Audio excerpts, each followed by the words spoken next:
The Navy SEALs are one of the highest performing organizations on the planet, and a former Navy SEAL was asked, who makes it through BUD/S? Who makes it through the selection process to become a SEAL? And he said, I can't tell you who gets through, who makes it, but I can tell you the kind of people who don't make it. He said, but every single one of them who makes it through, when they're emotionally exhausted, when they're physically exhausted, some way, somehow, they're able to dig down deep inside themselves to find the energy to help the person next to them. Let me say something that might sound like heresy in the self-improvement world. Start with why is one of the best ideas ever sold, and one of the most dangerous ideas to follow too, literally. Because for millions of people, why didn't become a compass? It became a cage. A beautiful, inspiring cage, decorated with quotes, TED Talk energy, and that warm feeling of meaning. But still a cage, and here's how it happens.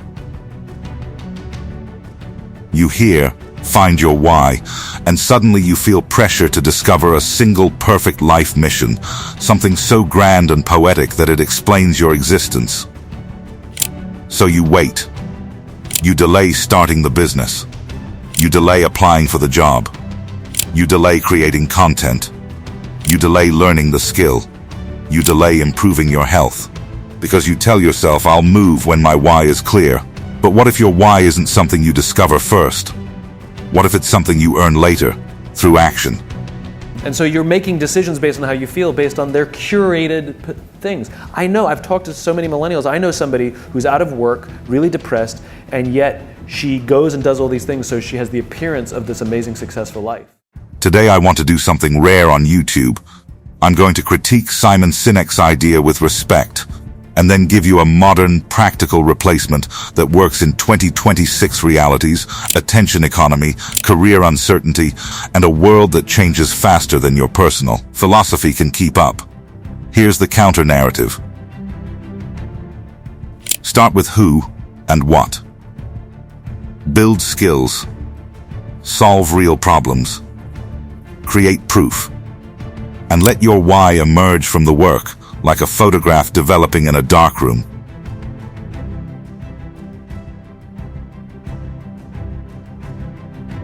Failure, I believe, is something we want to avoid. But falling is something that happens naturally.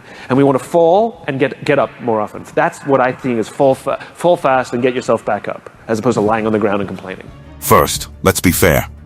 Simon Sinek did something important. He reminded people that humans don't follow logic alone. Humans follow meaning. Historically, leaders understood this. Alexander the Great didn't conquer by saying, "We have superior tactics." He sold a story, destiny, glory, identity. Napoleon didn't just offer salaries to his soldiers, he offered honor and national pride. Even in modern times, movements don't grow because of spreadsheets, they grow because people feel, this matters. So Sinek's point is real. If you're a leader, a brand, a founder, having a why can unify people. And for organizations, it can be a competitive advantage. Apple didn't market better processors first. They marketed an identity, challenged the status quo, think different. So yes, why matters.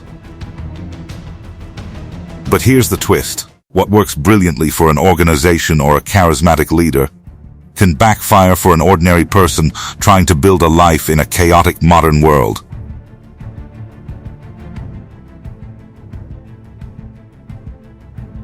When people hear start with why, many interpret it like this. Don't begin anything until you have a grand purpose. And that's where the trouble starts. Because your brain loves two things. Certainty, comfort. Searching for why can give you both.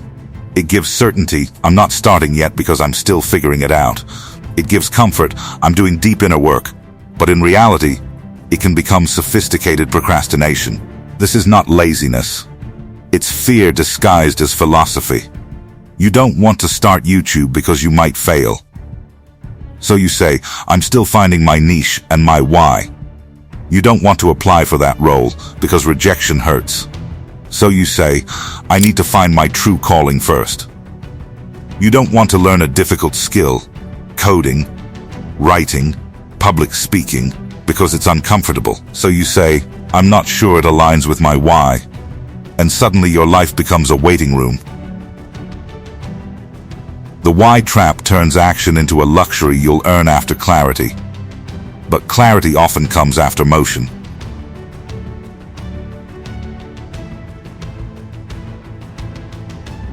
Let's ground this in history. Think of Charles Darwin. If Darwin waited to find a perfectly articulated why before beginning, he would never have started. His early years were confusion, observation, notebooks, messy questions. He collected fragments. He explored. He revised. His why wasn't a thunderbolt. It evolved through work. Or take the Wright brothers, two bicycle mechanics. They weren't philosophers. They didn't begin with a poetic why, like to liberate mankind from gravity. They began with a what, build a working flying machine. And a who, two craftsmen obsessed with mechanics and iteration. Their why, changing transportation, human possibility, came later as a consequence. Even artists rarely start with a perfect why. Many begin with technique, imitation, practice, and then a voice emerges. History is full of people whose meaning came after mastery, not before.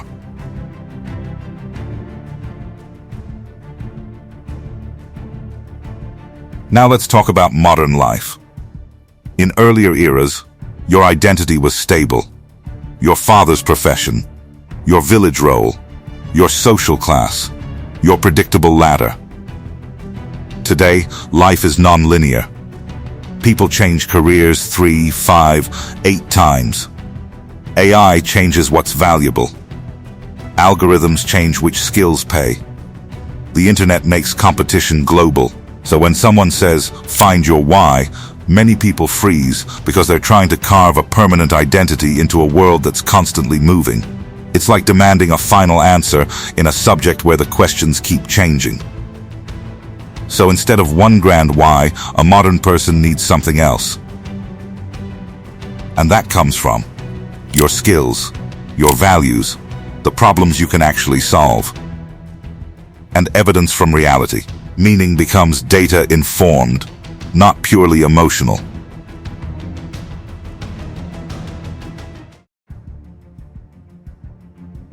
Here's the replacement. Step 1. Start with who. Not who do you want to be in theory, but who are you in practice? Who are you when nobody is clapping? What do you repeatedly do even when you don't feel like it? Because identity isn't declared, it's demonstrated. Who includes your temperament: analytical, creative, social, disciplined, curious, your constraints: time, job, family responsibilities, your strengths, even small ones, your values: what you refuse to do. A practical question. What kind of person can I realistically be consistent as? Not fantasy you, real you. Step 2. Start with what. What skill can you build that the modern world rewards? In 2026, the world rewards writing clearly, communicating, storytelling, data analysis, sales and persuasion, design, video editing, coding and automation, leadership and execution, building audiences and trust. Pick one skill that can compound, not 10. 1. Then ask, what problem can this skill solve for a real group of people? If your why is meaning, your what is your engine. Step 3. Create proof. This is where most people fail. They read, they plan, they watch motivational content, but they don't ship. Modern clarity comes from feedback. You need reality to talk back to you. So you make proof. One small project, one post, one portfolio piece, one short video, one freelance gig, one case study. Your proof becomes your resume in the new economy. And here's the magic. When you repeatedly solve problems, you start to feel something deeper. I matter to someone. That feeling is the beginning of why. Not a quote, not a philosophy, a lived experience.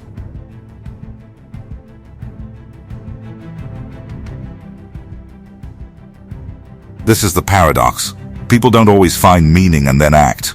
Often they act, become useful, and then meaning finds them. Ask nurses, teachers, police officers, social workers, entrepreneurs. Many didn't start with a poetic why. They started with work, responsibility, necessity. And then something happens. When you help a real person. When you solve a real problem. When you improve a real outcome. You don't need to convince yourself that life has meaning. You feel it. Meaning is not only found through introspection, it's built through contribution.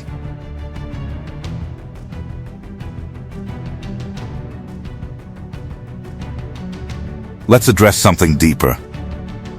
Purpose culture can accidentally create a new form of shame. If I don't know my purpose, something is wrong with me. So people treat why like a spiritual diagnosis. They compare themselves to influencers who look like they were born with a mission.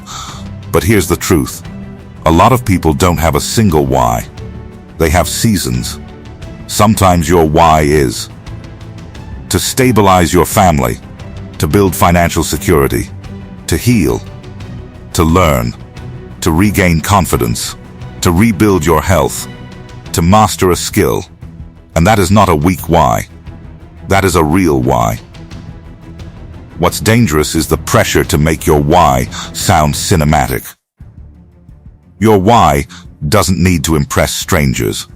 Your why needs to move you on Tuesday.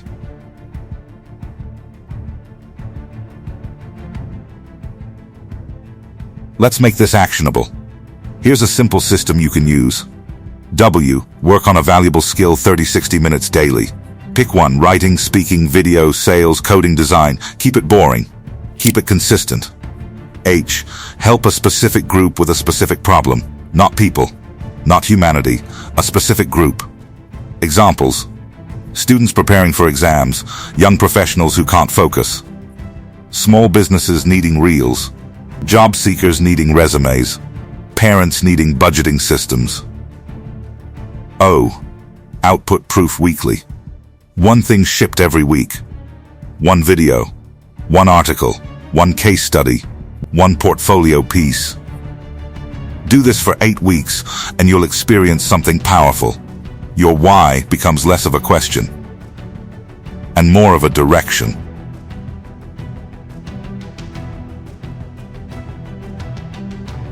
So here's my final message. Simon Sinek is not wrong that why matters. But for most people, starting with why can trap you, because it can delay the only thing that creates real clarity: action. Instead of start with why, try this. Start with who you can be consistent as. Start with what you can build that creates value.